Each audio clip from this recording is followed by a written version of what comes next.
ठाकरे सत्तेपेक्षा विरोधात आक्रमक वाढतात. ऑपरेशन टायगरच्या नावे गल्ली ते दिल्ली मोठाच तमाशा रंगला. ठाकरेंचे खासदार फुटणार म्हणजे अंधभक्तांसाठी मोठी मेजवानी होय. झाडून पुसून सगळेच कामाला लागले. मिंदे तर या सरबराईमध्ये सर्वात मोठा मेनू होते. आता ठाकरेंची खैर नाही असेच वातावरण रंगले होते.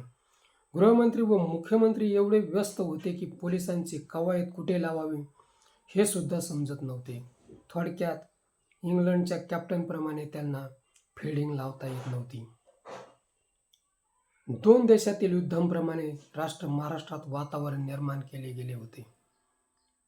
बाप बेवडा असला म्हणून कोणी लगेच सोडत नाही. खासदार 24 तासात पक्ष सोडण्याचा निर्णय कसा घेऊ शकतो? ठाकरेंकडे खासदार अस्वस्थ, मग मिंदेंकडे स्वस्थ कसा राहू शकतो? सुप्रीम कोर्टाने गेम ध्यानात घ्यायला हवी. राज्याच्या तिजोरीचाच वापर पक्ष फोडण्यासाठी केला जातोय. खोक्यांची भाषा या तिजोरीतूनच जन्माला आली आहे. पक्ष सोडण्यासाठी 50 करोड व विकास निधी 100 करोड. ईडी सीबीआय पासून पुन्हा बचाव. पक्ष फोडण्याच्या नादात शासकीय सर्व यंत्रणा ब्लॅकमेल करत आहेत.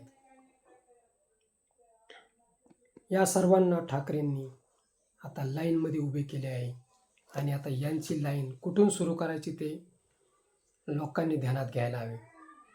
मित्र, हा व्हिडिओ कसा वाटला ते कमेंट बॉक्समध्ये सांगा व ॲक्शन मराठी चॅनलला सबस्क्राईब करा.